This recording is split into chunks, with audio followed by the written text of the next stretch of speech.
Assalamualaikum warahmatullahi wabarakatuh. Perkenalkan, nama saya Muhammad Atalarik Adha dengan NIM B1019166. Pada video kali ini saya akan membahas sedikit tentang penyelesaian sengketa pada perdagangan internasional, dan sekaligus video ini menjadi UAS hukum perdagangan internasional saya yang diampu oleh Bapak Budi Ardianto SHMH. Penyelesaian sengketa dalam perdagangan internasional, transaksi atau hubungan dagang banyak bentuknya, dari berupa hubungan jual beli barang, pengiriman dan penerimaan barang, produksi barang dan jasa berdasarkan suatu kontrak, dan lain-lain. Semua transaksi tersebut syarat dengan potensi melahirkan sengketa. Umumnya sengketa-sengketa dagang kerap didahului oleh penyelesaian oleh negosiasi, yang dimana cara penyelesaian ini gagal atau tidak berhasil, dan barulah ditempuh dengan cara-cara lain seperti penyelesaian sengketa melalui pengadilan atau arbitrase. Kemudian, siapa sajakah pihak yang bersengketa? 1. Sengketa antara pedagang dan pedagang. Sengketa antara kedua pedagang adalah sengketa yang sering dan paling terbanyak terjadi. Sengketa seperti ini terjadi hampir setiap hari. Sengketanya diselesaikan melalui berbagai cara tergantung bagaimana kesepakatan. Kedua, sengketa antara pedagang dan negara asing. Sengketa antara pedagang dan negara juga bukan merupakan kekecualian. Kontrak-kontrak dagang antar pedagang dan negara sudah lazim ditandatangani. Kontrak-kontrak seperti ini biasanya dalam jumlah nilai yang relatif besar, seperti kontrak tambang dan kontrak pembangunan. C. Prinsip-prinsip penyelesaian sengketa. 1. Prinsip kesepakatan para pihak atau konsensus. Prinsip kesepakatan para pihak merupakan prinsip fundamental dalam penyelesaian sengketa perdagangan internasional. Prinsip inilah yang menjadi dasar untuk dilaksanakan atau tidaknya suatu proses penyelesaian sengketa. Kedua, prinsip kebebasan memilih cara-cara penyelesaian sengketa.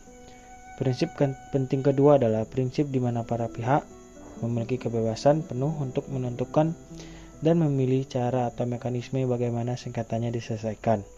Ketiga, prinsip kebebasan memilih hukum.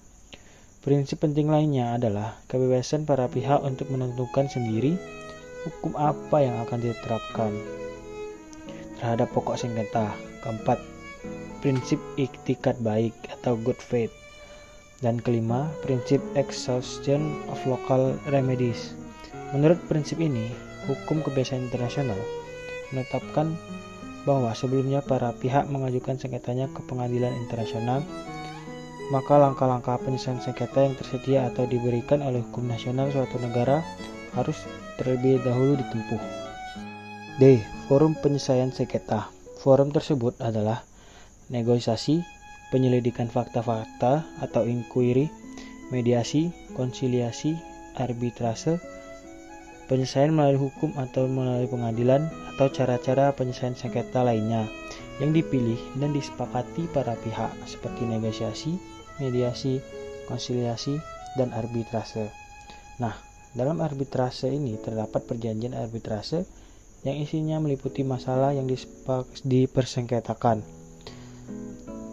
Dan ini berisi juga nama dan tempat tinggal para pihak, nama dan tempat tinggal arbiter atau majelis arbitrase, tempat tinggal arbiter atau majelis arbitrase yang akan mengambil keputusan, nama lengkap sekretaris, dan jangka waktu penyelesaian sengketa.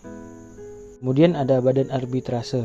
Badan-badan tersebut misalnya adalah The London Court of International Arbitration atau LCIA. Selanjutnya, The Court of Arbitration of International Chamber of Commerce atau ICC, dan The Arbitration Institute of Stockholm Chamber of Commerce atau SCC. Kemudian selanjutnya, hukum yang berlaku. Hukum yang akan berlaku ini dapat mencakup beberapa macam. Hukum-hukum tersebut adalah: 1. Hukum yang akan diterapkan terhadap pokok sengketanya, atau nama lainnya applicable substantive law atau lex causis. Kedua, hukum yang akan berlaku untuk persidangan atau prosedural law. Selanjutnya, kebebasan para pihak. Prinsip yang berlaku adalah kesepakatan para pihak yang didasarkan pada kebebasan para pihak dalam membuat perjanjian atau kesepakatan, atau bisa disebut party autonomy. Dan bagaimana pelaksanaan putusan sengketa dagang? Pelaksanaan putusan sengketa alternatif putusan sengketa ini, pelaksanaan putusan melalui APS lebih banyak bergantung kepada itikat baik para pihaknya. Hal ini semata-mata karena sifat putusannya yang sejak awal dilandasi oleh asas konsensual. Sedangkan bagaimana pelaksanaan putusan arbiter asing? Putusan arbiter internasional yang menyangkut negara Republik Indonesia sebagai salah satu pihak dalam sengketa hanya dapat dilaksanakan setelah memperoleh eksekutor dari Mahkamah Agung Republik Indonesia yang selanjutnya dilimpahkan oleh ke Pengadilan Negeri Jakarta Pusat.